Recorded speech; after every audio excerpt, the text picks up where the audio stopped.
kumusta na po kayo lahat? Ano po? Yan, ang episode na ito, ano po? Tayo po ay may panibagong dagdag tanim na naman po. Yan, tayo po ay dadagdag ng yan, no? Radish. Ramgo seeds. Radish po, aray. Sabi ko yung maigi po ay iba't iba rin nga ang pananim natin. Parang kung alin yung siya nating kukuhain ay di kung ano yung ating kailangan ay meron tayo. Yan. Hindi po natin tatanim sa bungad na plat na aray. Yan, kahit po aray 2 plat laang. Dito po. Tapos po ito ay pili natin itong part na ito. Gawa po nang siya yung mas mabilis i-drain. Sa drainage po ba. Yan, mga buhay ang drainage niya. Yan, mga nakalasbi na po papaparian. Yan. Ayos na rin po rin. Silbing pang ano na rin natin. Kumbaga panggamit. Tapos kung mas makakarami-rami ay di pambenta rin. Ano po. Lagi po naman ganun tayo. Yan, natin pong hahasika na.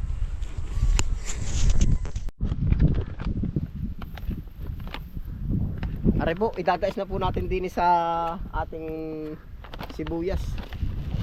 Maganda po yung ating napili na part. Yan, ito po. Ramgo seeds, radish.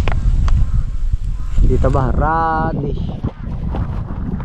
Aray po yung nakasilid sa garni.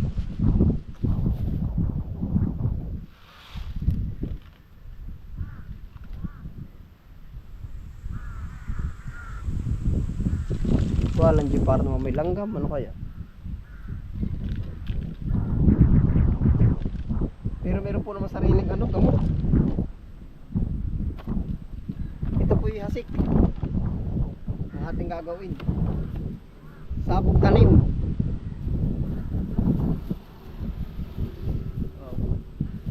Sabog tanim.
Sa 45 days po, pwede na po tayo mag-harvest. 45 days. Madali pa.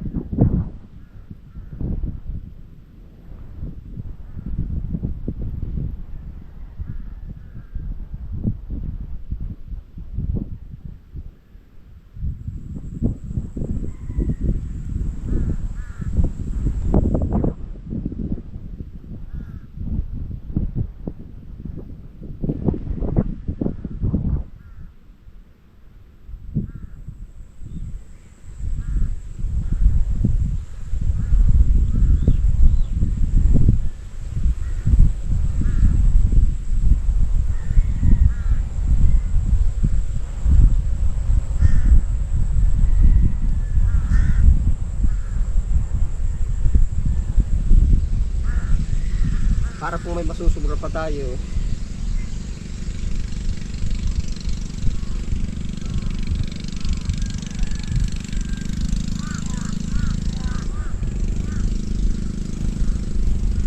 May nasobra pa po, kasya pa sa 2 plat na maliit.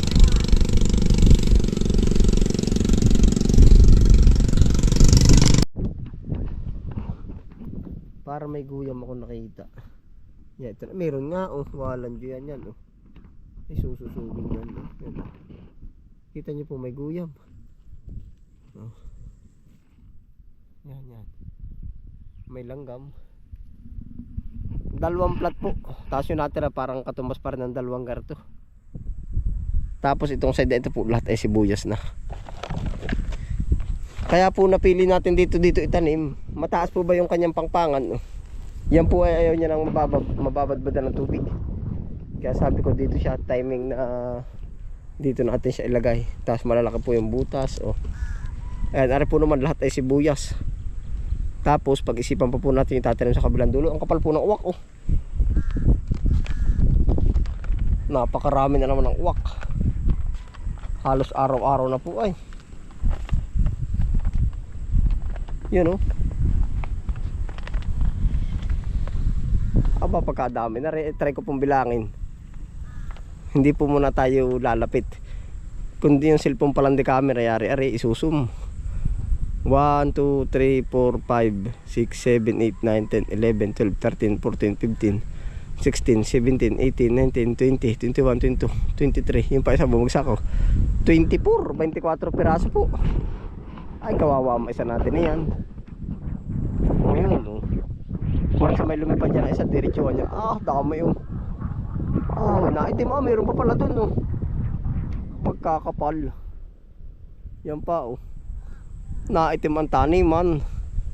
Yung pa hinuhuli niya mga yan. Yun sa mangga po talaga nagpupunta din. Magaganda spot dun na yun. May matapang na sa camera yan. Sa araw-araw natin lagay po dito yan. Ala, nasirok pa talaga. Ito nalapit pa. Lulupit yan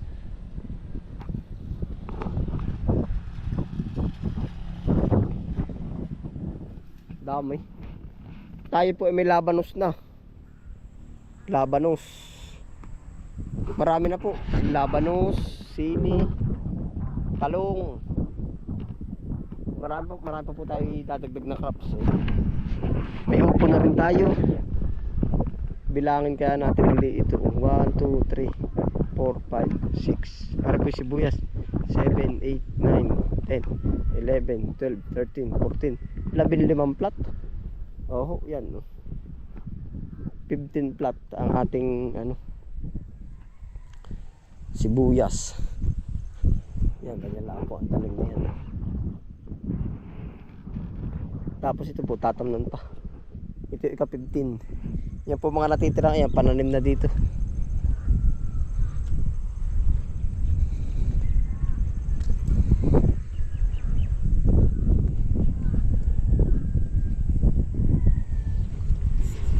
Kung masusunod lang po ako, about po naman sa sibuyas at dangan nga tayo narinig na. Kahit po medyo nadating po talaga yung side na mura yung pag nag-stay siya sa 100 or basta sa 100 po, kung tabi makakatarget ng halos 1,000 kilo. 1,000 kilo sa 100 di magandang kwentahin po. Yan ito. Hindi ko sure kung ilan, parang kulang-kulang 300 o 300 na nga yun na i-harvest po dito. Magta times 2 ay 600. Mga dalawang tanim pa nga po para mahit natin yung 1,000 kilo. Yeah. Meron pa naman po tayo mga pananim. Tapos po ito nilaland prep na rin. Ready na. Ang tawag po namin dito sa ganito, yung itinataas na bago pagtatamnan na ibababa na.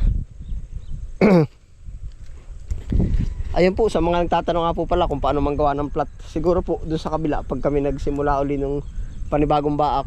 Baak po ang tawag namin sa naghahati ng ganito gawaan po natin ng videos po. Pero yun po, kung mahahanap nyo po yung mga video natin, meron tayo dun.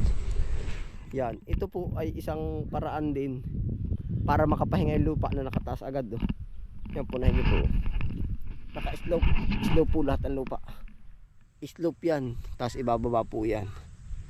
Yung para ipapantay dito. Ito, pansinin nyo po, para may kanal pa dito sa iri-iri. Yan. Kanal. Mapira sa kanal na rin, kanal pa. Yan. Undecided pa po ang pagkakaano natin din. Ang pagtatanim natin. Basta po pagkaka-harvest, ang pinaka gusto ko po yung itataas agad. Pinipilit po nating pataasin agad para makahinga po ba yung lupa. Yan.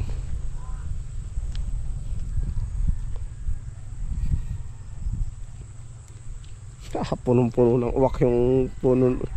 Yung mangga po ay yun, oh. Nag-iisa-isa na. Poo! Oh, pakadami po yun, oh.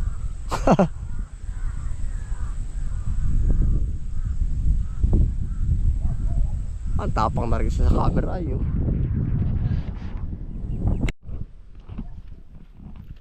Ayan po, sili.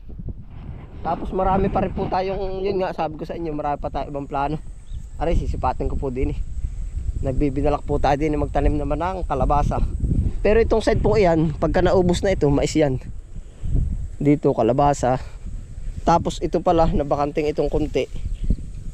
Tatam na natin siguro ito ng okra. Lahat po, basta sari-sari po. Sari-saring gulay. Okra dito sa side dito.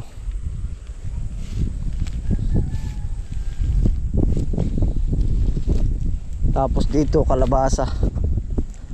Yan, mga kalabasa po.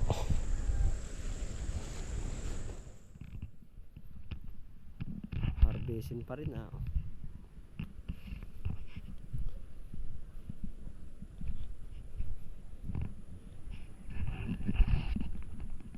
Kalabasa. Saka dito sa isang plat kalabasa din po.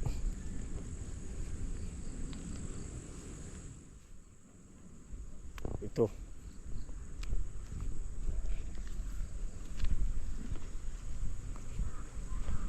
Ito pa yung hose natin po.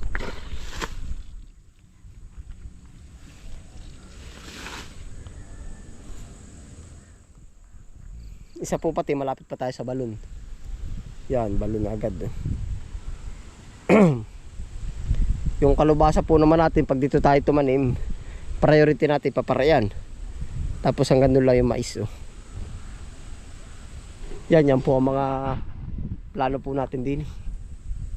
Nakakatuwa po at kumbaga kahit pa kunti-kunti pa isa-isang tray, ayos.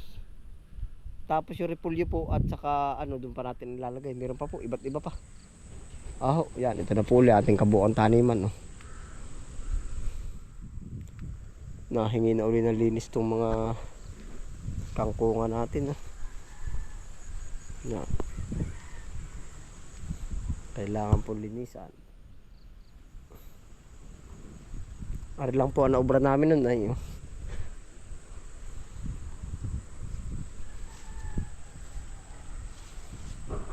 Ayun po, paano po, salamat po sa inyong pagsama. Ano po, tanim tayo ng labanos. Panibagong plano, tatanim uli, kahit hindi pa nagsisibol. Tanim tayo ng, ang tinatarget ko pa po ay kalabasa, mais, ampalaya. Isa sa shay lang po yung ampala natin, siguro mga 30 seeds lang po yun. Pwede na yun doon sa gilid nung taniman natin ang ubi. Basta po, dadamihan po natin ang tanim. Salamat po sa inyong pagsama. Ingat po ang lahat. Happy lang po. Bye.